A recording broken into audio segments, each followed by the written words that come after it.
സ്നേഹം, ദിവ്യസ്നേഹം, സ്നേഹം, ദിവ്യസ്നേഹം. ദൈവത്തിന് സ്തോത്രം. നമ്മുടെ കർത്താവായ യേശുക്രിസ്തുവിന്റെ നാമത്തിൽ നിങ്ങൾക്ക് വന്ദനം. സുഖമായിരിക്കുന്നോ?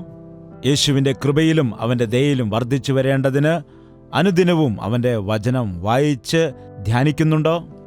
ദൈവസന്നിധിയിൽ മുഴങ്കാലിൽ ഇരുന്നുകൊണ്ട് പ്രാർത്ഥിക്കുന്നുണ്ടോ? നിങ്ങളുടെ വീട്ടിൽ കുടുംബ പ്രാർത്ഥനയുണ്ടോ? നിങ്ങളെല്ലാവരും ചേർന്ന് പ്രാർത്ഥിക്കുന്ന സമയത്ത് ദൈവസാന്നിധ്യം നിങ്ങളുടെ ഭവനത്തിൽ വരും. ദൈവത്തിന്റെ ദൂതന്മാർ നിങ്ങളുടെ ഭവനത്തിന് ചുറ്റും കാവലുണ്ടായിരിക്കും. ദുരാത്മാവിന്റെ പ്രവർത്തനങ്ങൾക്ക് നിങ്ങളുടെ വീട്ടിൽ ഇടമില്ലാതെ ദൈവത്തിന്റെ അനുഗ്രഹങ്ങൾ അനുഭവിക്കുവാൻ സാധിക്കും. വ്യക്തിപരമായിട്ട് പ്രാർത്ഥിക്കുക, കുടുംബമായിട്ട് പ്രാർത്ഥിക്കുക. ഇങ്ങനെ ദൈവത്തിന്റെ വചനം നിങ്ങൾ കേൾക്കുമ്പോൾ അവസാനം പ്രാർത്ഥനാ സമയത്ത് എന്നോടൊപ്പം ചേർന്ന് പ്രാർത്ഥിച്ചുകൊണ്ട് നിങ്ങളും പ്രാർത്ഥിക്കുക. ദൈവം അത്ഭുത കാര്യങ്ങൾ നിങ്ങളിൽ ചെയ്യാനിടയാകും. 2 രാജാക്കന്മാരുടെ പുസ്തകം 4-ാം അധ്യായം 38 മുതലുള്ള വചനങ്ങൾ വായിക്കുന്നു. ശ്രദ്ധിക്കുക. അനന്തരം എലീശ ഗിൽഗാലിൽ പോയി. അന്നു ദേശത്ത് ക്ഷാമം ഉണ്ടായിരുന്നു. പ്രവാചക ശിഷ്യന്മാർ അവന്റെ മുമ്പിൽ ഇരിക്കുമ്പോൾ അവൻ തന്റെ ബാല്യക്കാരനോട്, നീ വലിയ കലം അടുപ്പത്ത് വെച്ച് പ്രവാചക ശിഷ്യന്മാർക്ക് പായസം ഉണ്ടാക്കുക എന്ന് പറഞ്ഞു. ഒരുത്തൻ ചീര പറിപ്പാൻ വയലിൽ ചെന്ന് ഒരു കാട്ടുവള്ളി കണ്ട് മടിനിറയെ പേച്ചുര പറിച്ചുകൊണ്ട് വന്നു. അവർ അറിയായികയിൽ അരിഞ്ഞ് പായസക്കലത്തിൽ ഇട്ടു. ഗിൽഗാൽ എന്നു പേരുള്ള പ്രദേശത്തേക്ക് എലീശ വന്നപ്പോൾ അവിടെ വലിയ ക്ഷാമമായിരുന്നു. നോക്കൂ, ഈ കാലത്തും ലോകത്തിൻ്റെ ഒരുപാട് രാജ്യങ്ങളിൽ ക്ഷാമം ഉണ്ട്. നമ്മുടെ രാജ്യത്തിലും ഒരുപാട് ജനങ്ങൾ പട്ടിണി കിടക്കുന്നുണ്ട് എന്ന് പറയുമ്പോൾ നിങ്ങൾക്ക് അംഗീകരിക്കാൻ കഴിയുമോ? ഒരു വശത്ത് ഒരുപാട് ആഹാരങ്ങളെ നാം വൃഥാവാക്കിയിട്ട് കളയുന്നു. മറുവശത്ത് ഒരു നേരം പോലും ആഹാരം ഇല്ലാതെ അനേകർ പട്ടിണി കിടക്കുന്നു. അതുകൊണ്ട് ഒരിക്കലും നിങ്ങളുടെ ആഹാരത്തെ വൃഥാവാക്കരുത്. ഒരുപാട് ആളുകൾ വിശന്ന് വലയുന്നവരുണ്ട്. നിന്നെപ്പോലെ നിന്റെ അയൽക്കാരനെയും സ്നേഹിക്കൂ എന്ന് കർത്താവ് പറഞ്ഞിട്ടുണ്ടല്ലോ. നമുക്കുള്ളതിൽ നിന്ന് മറ്റുള്ളവർക്കും പങ്കുവയ്ക്കുവാൻ വേണ്ടി നാം എപ്പോഴും ശീലിക്കേണ്ടതാണ്. പ്രധാനമായും ക്ഷാമകാലത്ത് ആഹാരത്തിൻ്റെ കുറവുകൾ തീർച്ചയായിട്ടും ഉണ്ടാകും. വെള്ളത്തിൻ്റെ ക്ഷാമം തീർച്ചയായും ഉണ്ടാകും. മഴയുണ്ടാകാതിരിക്കുകയാണെങ്കിൽ, ഫലം ഉണ്ടാകാതിരുന്നാൽ ക്ഷാമമുണ്ടാകില്ലേ? അപ്രതീക്ഷിതമായി മഴ പെയ്യുകയാണെങ്കിൽ ഫലം നശിച്ചു പോയാൽ ക്ഷാമമുണ്ടാകില്ലേ? യുദ്ധങ്ങൾ നടന്നുകൊണ്ടേയിരിക്കുകയാണെങ്കിൽ രാജ്യത്ത് ക്ഷാമങ്ങൾ ഉണ്ടാകില്ലേ? ഈ കാലത്ത് അങ്ങനെയുള്ള സാഹചര്യമാണ് നമ്മുടെ ചുറ്റും നാം കാണുന്നത്. ഇവിടെ എലീശ തൻ്റെ കൂടെയുള്ള പണിക്കാരിൽ ഒരുവനെ വിളിച്ചിട്ട് വലിയൊരു കലം അടുപ്പത്ത് വെച്ചിട്ട് ഇവർക്ക് പായസമുണ്ടാക്കി കൊടുക്കുവീൻ എന്ന് പറഞ്ഞു. അവൻ വെളിയിൽ പോയ സമയത്ത് അവിടെ ചില കാട്ടുവള്ളികൾ കാണുവാൻ ഇടയായി. കാട്ടുമുന്തിരിവള്ളിയും നല്ല മുന്തിരിവള്ളിയും കാണുമ്പോൾ ഒരുപോലെ തന്നെ ഇരിക്കും.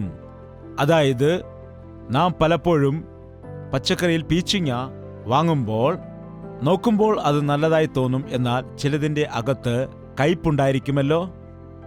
അതുപോലെ വെള്ളരിക്കയാണെങ്കിലും ചില വെള്ളരിക്കകൾ കാണുമ്പോൾ നന്നായിരിക്കുമെങ്കിലും അതിൽ പിന്നീട് നമുക്ക് കഴിക്കുമ്പോൾ കയ്പ് അനുഭവപ്പെടും. അതുപോലെ തന്നെ ഇവൻ പറിച്ചുകൊണ്ടുവന്നതായ ഈ കാട്ടുവള്ളി കലത്തിൽ ഇട്ടിട്ട് അത് പാചകം ചെയ്യുവാനിടയായി. എന്നാൽ ആ പ്രവാചക ശിഷ്യന്മാരിൽ ഒരുവൻ അത് രുചിച്ചു നോക്കിയിട്ട് പറഞ്ഞു, ദൈവദാസ, കലത്തിൽ വിഷമുണ്ടെന്ന് പറഞ്ഞ് നിലവിളിക്കുവാനിടയായി. അയ്യോ, ഈ കലത്തിൽ മരണമുണ്ട്, ഇത് വിഷമാണ് എന്ന് നിലവിളിക്കുവാനിടയായി. നോക്കൂ, പുതിയ നിയമത്തിൽ യേശുക്രിസ്തു ഉപമകളിൽ കൂടിയാണ് സംസാരിച്ചത്. എന്നാൽ പഴയ നിയമത്തിൽ അനേകം ഇടങ്ങളിൽ നോക്കിയാൽ സംഭവങ്ങളിൽ കൂടി ദൈവത്തിൻ്റെ സത്യം മനസ്സിലാക്കുവാൻ നമുക്ക് അവസരം ഉണ്ട്. ഇവിടെ വലിയ ഒരു കുടത്തില് ഈ ഇലകൾ ഇട്ടിട്ട് പാചകം ചെയ്യുകയാണ്. അത് തിന്നു നോക്കിയ സമയത്ത് കയ്പായിട്ട് തോന്നി. ശ്രദ്ധിക്കുക, ആ കലമെന്ന് പറയുന്നത് നമ്മുടെ ഹൃദയമാണ്. നാം അനേകം തവണകളിൽ നമ്മുടെ ഹൃദയത്തെ തൃപ്തീകരിക്കുന്നതിന്, ആശകൾ തീർക്കുന്നതിനു വേണ്ടി വെളിയിലേക്ക് പോയിട്ട് നല്ലതായി കാണുന്ന എല്ലാം തന്നെ കൊണ്ടുവരുവാനിടയാകും. അത് നല്ലതായിരിക്കുന്നു എന്ന വിശ്വാസത്തോടു കൂടിയാണ് വാങ്ങിക്കുന്നത്. ശരിയല്ലേ? ഈ കാലത്ത് കാട്ടുമുന്തിരി ഏതെന്നും നല്ല മുന്തിരി ഏതെന്നും തിരിച്ചറിയുവാൻ കഴിയാത്ത വിധത്തിൽ ഈ ഭൂലോകത്തിൽ കാണുന്ന പദാർത്ഥങ്ങളെ നോക്കുമ്പോൾ ഏതാണ് നല്ലത്, ഏതാണ് നല്ലതല്ലാത്തത് എന്ന് മനസ്സിലാക്കാൻ കഴിയുന്നില്ല. മനുഷ്യരെ ദൈവം സത്യസന്ധന്മാരായിട്ടാണ് സൃഷ്ടിച്ചത്, എന്നാൽ അവർ പലവിധമായ തന്ത്രങ്ങൾ ചെയ്യുന്നു എന്ന് ദൈവത്തിന്റെ വചനം പറയുന്നു. അതുകൊണ്ട് മനുഷ്യന് ഏതാണ് നല്ലത്, ഏതാണ് ചീത്ത എന്ന് തിരിച്ചറിയുവാൻ കഴിയാത്ത സ്ഥിതിയിൽ ആയിരിക്കുകയാണ്. കാരണം ഈ ലോകം അനേകം തന്ത്രങ്ങളാൽ നിറയപ്പെട്ടിരിക്കുന്നു. ഇതൊരു മായാലോകമായിട്ടാണല്ലോ ആയിരിക്കുന്നത്. ഈ വക്രത നിറഞ്ഞ ലോകത്തിൽ നിഷ്കളങ്കരായിട്ടിരിക്കുന്ന അനേകം ആളുകൾ പറ്റിക്കപ്പെടുന്നു, വഞ്ചിതരാവുകയും ചെയ്യുന്നു. മനുഷ്യനെ വിശ്വസിച്ചതുകൊണ്ട് നഷ്ടങ്ങൾ വന്നതായ അനേകം ആളുകളുണ്ട്. പണത്തിൽ ആശ്രയിച്ചതുകൊണ്ട് വീണുപോയതായ മറ്റ് അനേകം ആളുകളെ കാണാം. ഈ ലോകത്തിലുള്ളത് ആശിച്ചതുകൊണ്ട് ഉണ്ടായിരുന്നത് പോലും നഷ്ടമായതായ അനേകം ആളുകളെ നമുക്ക് കാണാം. എത്രയോ ആളുകൾ ഇന്ന് അത്യാഗ്രഹം കാരണമായി തങ്ങൾക്ക് ഉള്ളതുകൂടെ നഷ്ടപ്പെടുത്തി കളയുന്നുണ്ട്. ഈ ലോകത്തിൽ ആകർഷണീയമായി കാണപ്പെടുന്നതെല്ലാം നമുക്ക് നല്ലതല്ല. അവ പുറമേ നല്ലതായിട്ട് തന്നെ തോന്നും. മിന്നുന്നതെല്ലാം പൊന്നല്ല എന്ന് പറയുന്നത് പോലെ ഈ ലോകത്തിൽ ആകർഷണീയമായി കാണുന്നതെല്ലാം തന്നെ നല്ലതാണെന്ന് ചിന്തിച്ചാൽ വഞ്ചിതരാകും. ഈ ലോകത്തിലുള്ളതായ ചില കാര്യങ്ങൾ നോക്കുമ്പോൾ പുറമേ നല്ലതായിട്ട്, അനുഗ്രഹീതമായിട്ട്, നന്മയ്ക്കായിട്ട് തോന്നാം. എന്നാൽ അതിന്റെ അവസാനം കയ്പായിരിക്കും, ദുഃഖകരമായിരിക്കും. ദൈവത്തിന്റെ വചനത്തിൽ പറയുന്നു, പരസ്ത്രീയുടെ അധരങ്ങളിൽ നിന്ന് തേൻ ഇറ്റിറ്റ് വീഴുന്നു. അവളുടെ വാക്കുകൾ വളരെ മൃദുവായിരിക്കും, സ്നേഹപൂർവമായിരിക്കും. എന്നാൽ അതിന്റെ ഫലം കാഞ്ഞിരം പോലെ കയ്പായിരിക്കും. വായിക്കാം സദൃശവാക്യങ്ങൾ 5-ാം അധ്യായം 3-ാം വാക്യം. പരസ്ത്രീയുടെ അധരങ്ങളിൽ നിന്ന് തേൻ ഇറ്റിറ്റ് വീഴുന്നു. അവളുടെ അണ്ണാക്ക് എണ്ണയേക്കാൾ മൃദുവാകുന്നു. അതിന്റെ ഫലം നോക്കുകയാണെങ്കിൽ കാഞ്ഞിരം പോലെ കയ്ക്കുന്നത് ആയിരിക്കും. പരസ്ത്രീയുടെ അരികിലേക്ക് പോകരുതെന്ന് ദൈവത്തിന്റെ വചനം പറയുന്നു. അവളുടെ വാക്കുകളിൽ മയങ്ങിപ്പോകരുതെന്ന് ദൈവത്തിന്റെ വചനം പറയുന്നു. ഇന്ന് എത്രയോ ആളുകൾ, പുരുഷന്മാർ തന്റെ ഭാര്യയെ വിട്ടിട്ട് പരസ്ത്രീയുടെ അരികിലേക്ക് പോകുന്നത് കാണുന്നുണ്ട്. ഭാര്യയേക്കാൾ ആ പരസ്ത്രീ സ്നേഹത്തോടെ സംസാരിക്കുന്നു എന്ന് പറഞ്ഞ് വഞ്ചിതനാകുന്നു. എവിടെയുമില്ലാത്തതായ സ്നേഹം കാണിക്കുന്നു എന്ന് പറഞ്ഞ് പറ്റിക്കപ്പെടുന്നു. അവളുടെ പുകഴ്ത്തലിൽ അടിമപ്പെട്ടു പോകുന്നു. അവൾ മധുരമായി സംസാരിക്കുന്നത് നിന്നെ പറ്റിക്കുന്നതിന് വേണ്ടിയാണ്, കവർച്ച ചെയ്യാനാണെന്ന് നീ മനസ്സിലാക്കാതെ പോകുന്നു. എത്രയോ പുരുഷന്മാർ അവരുടെ ഭാര്യയെയും മക്കളെയും വിട്ടിട്ട് പരസ്ത്രീയുടെ പിറകെ നടക്കുന്നത് നമുക്ക് കാണുവാൻ കഴിയും. വേശ്യാസ്ത്രീ ആഴമുള്ള കുഴിയും പരസ്ത്രീ ഇടുക്കമുള്ള കിണറും ആകുന്നു എന്ന് ദൈവത്തിന്റെ വചനം പറയുന്നു. നീ കല്യാണം കഴിച്ചതായ ഭാര്യയെ വഞ്ചിക്കുകയാണ്. നീ ഭാര്യയുടെ അടുക്കലില്ലാത്തതായ സന്തോഷം എവിടെയോ കിട്ടുന്നുവെന്ന് പറഞ്ഞ് അതിൻ്റെ പിറകെ പോകുന്നു. നിന്നെ വഞ്ചിക്കാനും നിന്നെ കവർച്ച ചെയ്യുവാനുമാണ് ആ സ്ത്രീ അങ്ങനെ സംസാരിക്കുന്നു എന്നത് നീ ഓർക്കാതെ പോവുകയാണ്. ഇന്ന് എത്രയോ ആളുകൾ, എത്രയോ സഹോദരിമാർ ദുഃഖിക്കുന്നുണ്ട്. എൻ്റെ ഭർത്താവ് എന്നെ വിട്ടിട്ട് പരസ്ത്രീയോടൊപ്പം കഴിയുന്നു, അവൻ്റെ സമ്പാദ്യമെല്ലാം അവൾ തട്ടിയെടുക്കുന്നു എന്ന് പറഞ്ഞ് അനേകർ കരയുന്നു. പ്രിയ സഹോദര, നിങ്ങൾ അങ്ങനെയുള്ള സ്ഥിതിയിൽ ആണ് എങ്കിൽ നിങ്ങൾ സൂക്ഷിക്കുക.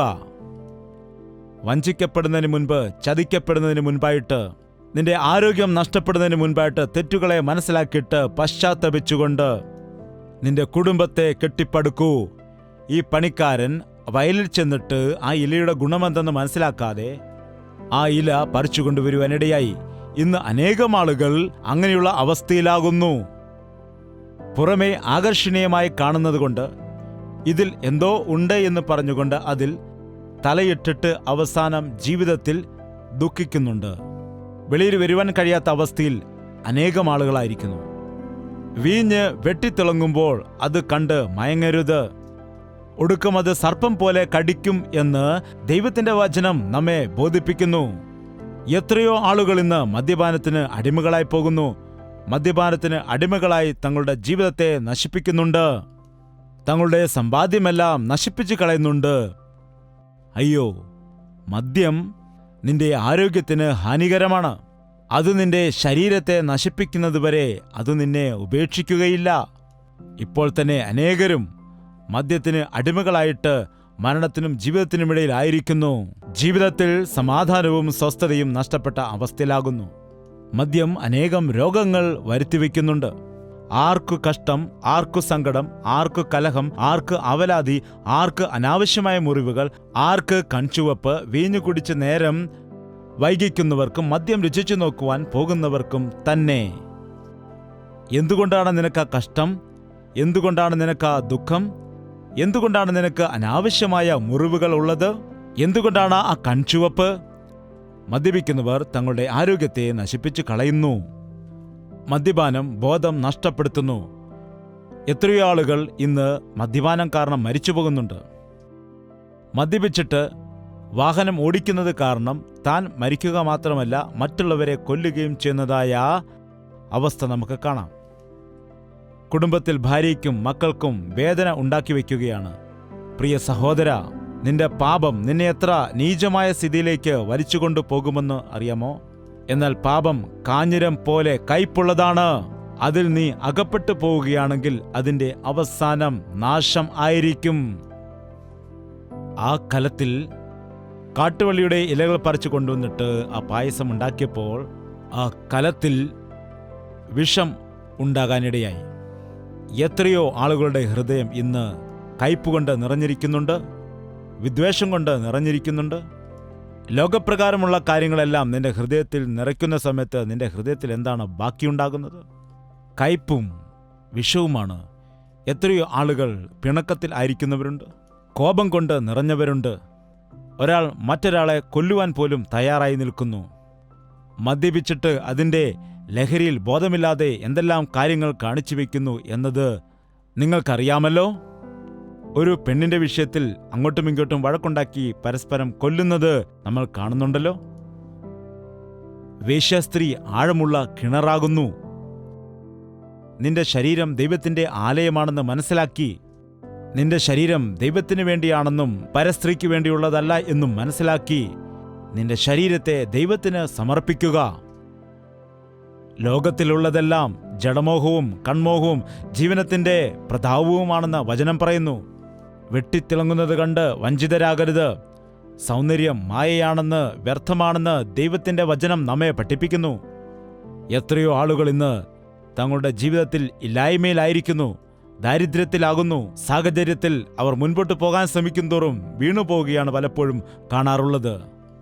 നിന്റെ ഭാര്യയുമായിട്ട് കലഹിച്ച് കുടുംബ ജീവിതത്തിൽ സമാധാനമില്ലാതെ നിരാശയിലായിരിക്കുന്നുവോ? അതിനുള്ള മാർഗം പരസ്ത്രീയുടെ അരികിൽ പോകുന്നതല്ല. നിന്റെ ഭാര്യയോട് സമാധാനപ്പെടുകയും സൃഷ്ടികർത്താവായ ദൈവത്തോട് പ്രാർത്ഥിക്കുകയും ചെയ്യുക. നിന്റെ ജീവിതത്തിൽ നീ എടുത്ത തെറ്റായ തീരുമാനങ്ങൾ കാരണം കടഭാരത്തിലായിട്ട് വെളിയിൽ വരുവാൻ കഴിയാതെ വേദന അനുഭവിച്ച് തകർന്നിരിക്കുകയാണോ?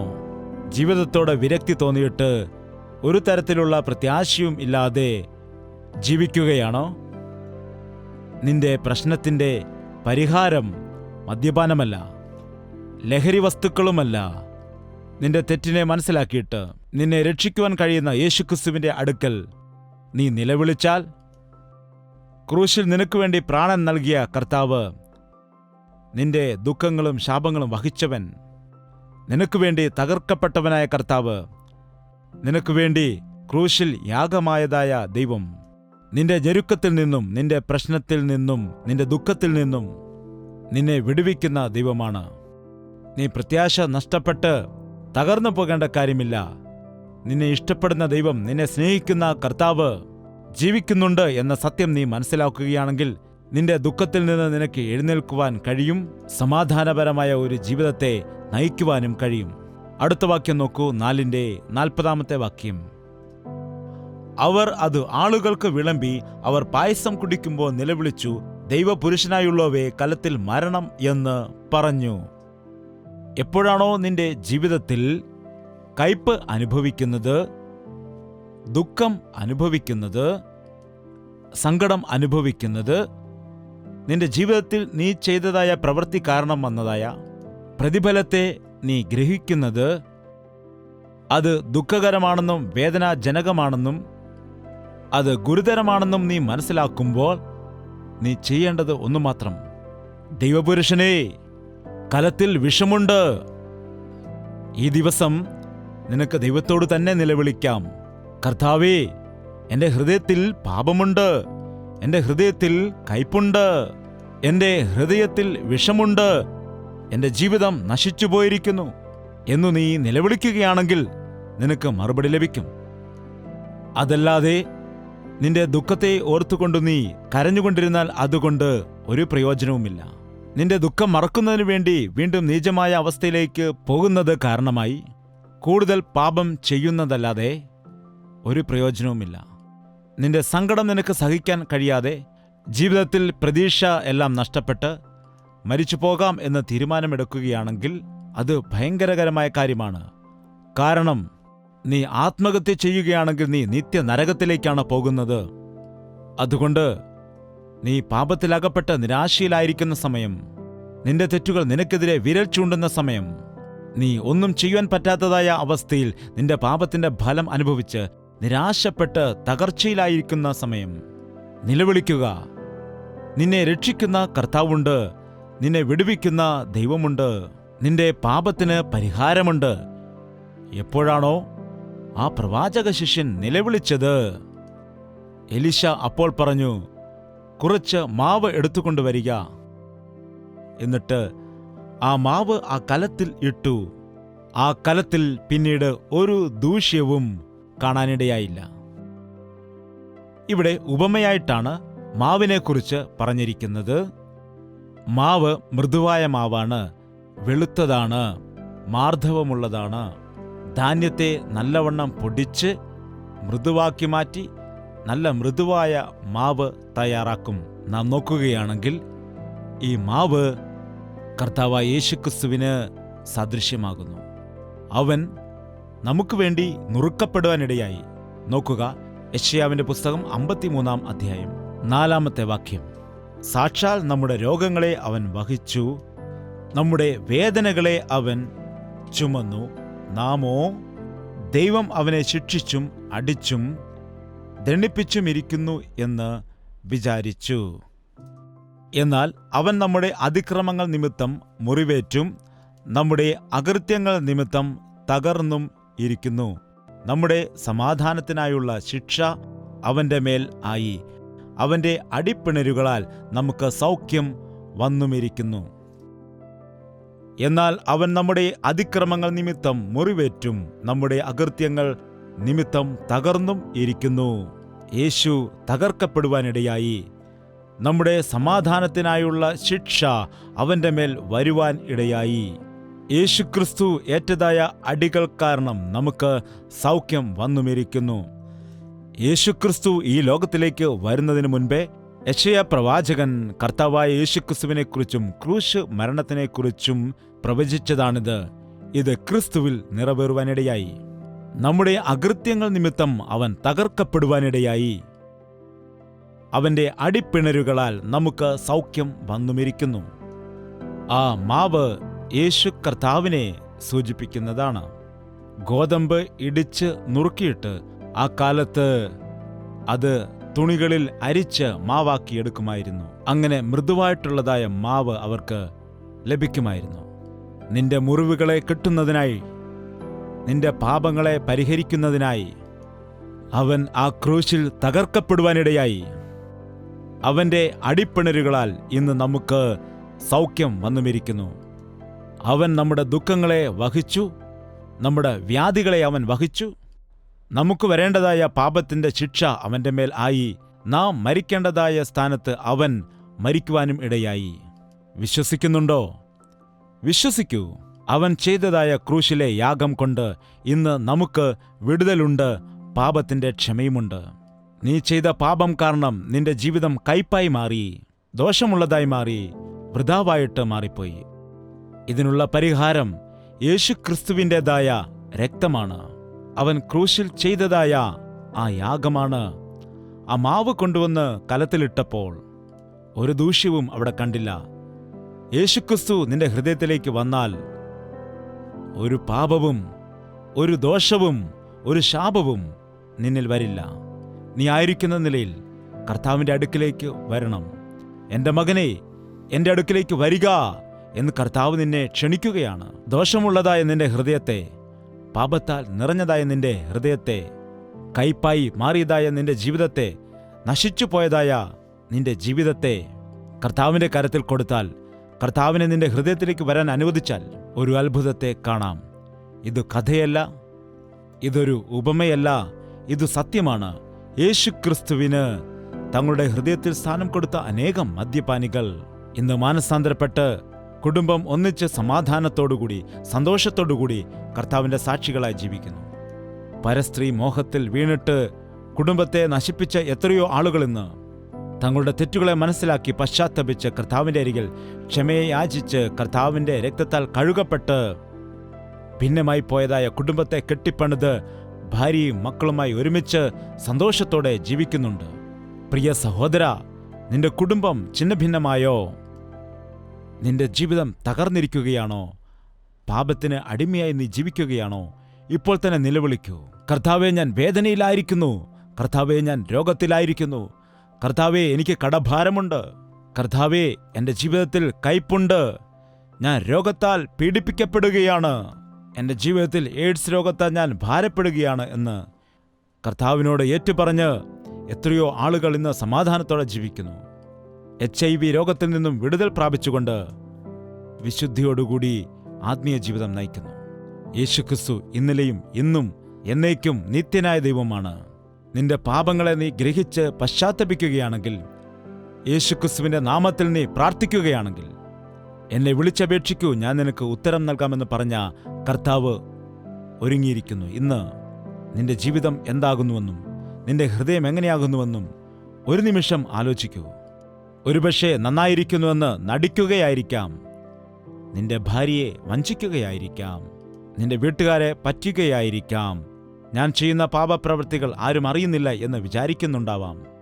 നിന്റെ സ്ഥിതിയെ നന്നായിട്ടറിയുന്ന കർത്താവ് നിന്റെ വേദനയും നിന്റെ സങ്കടവും കണ്ടുകൊണ്ട് ഈ ദിവസം ഈ രീതിയിൽ ഈ വചനത്തിൽ കൂടി നിന്നോട് സംസാരിക്കുകയാണ്. പ്രിയ സഹോദര, നിന്റെ കുടുംബത്തെ നശിപ്പിച്ചു കളയരുത്. ഈ വചനം കേൾക്കുന്ന പ്രിയ സഹോദരി, നിന്റെ ഭർത്താവിന് വേണ്ടി പ്രാർത്ഥിക്കുവാൻ ശീലിക്കുക. ഭർത്താവ് തെറ്റു ചെയ്തെന്ന് പറഞ്ഞ് സ്വന്തം വീട്ടിലേക്ക് ഓടിപ്പോകുന്നത് അല്ല പരിഹാരം.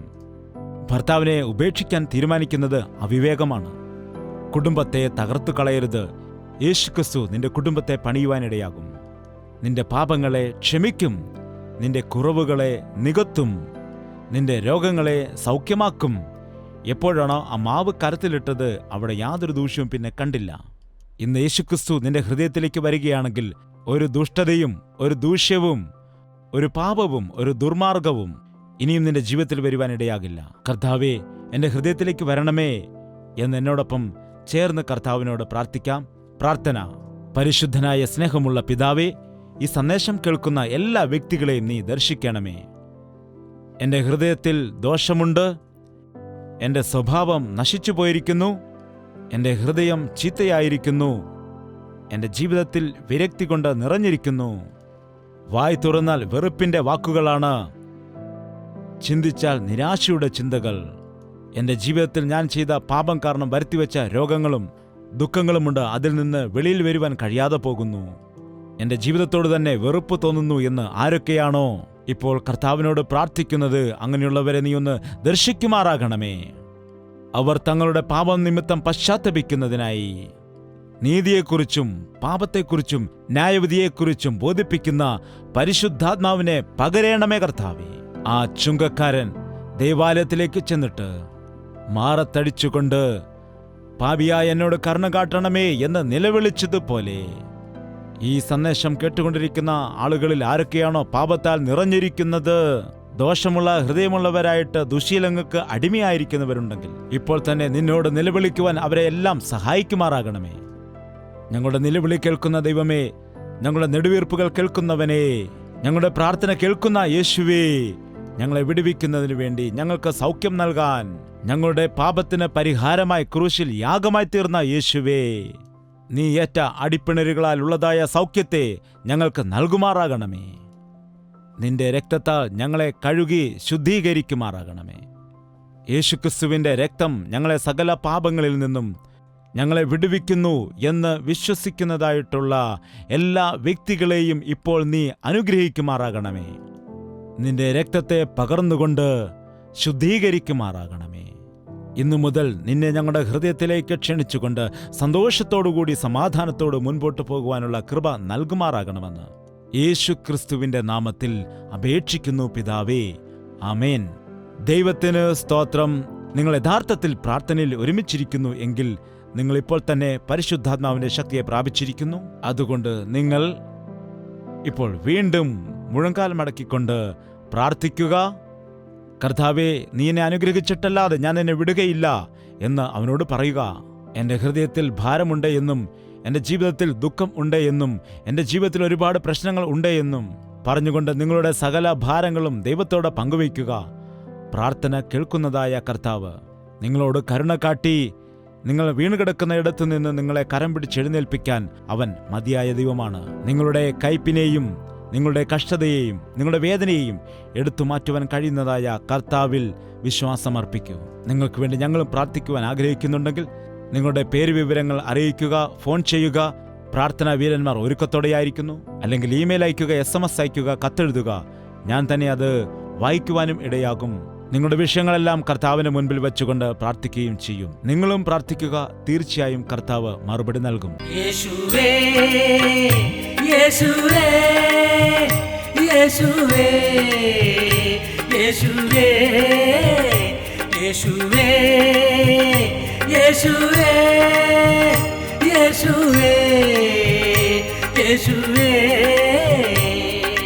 നിന്നെ നിന്നെ എന്നും ഞാൻ സേവിക്കും. നീ മാത്രം രാജാവെന്നും. നിന്നെ നിന്നെ എന്നും ഞാൻ സേവിക്കും. നീ മാത്രം രാജാവെന്നും. യേശുവേ, യേശുവേ, യേശുവേ, യേശുവേ, യേശുവേ, യേശുവേ, യേശുവേ, യേശുവേ, യേശുവേ, യേശുവേ, യേശുവേ.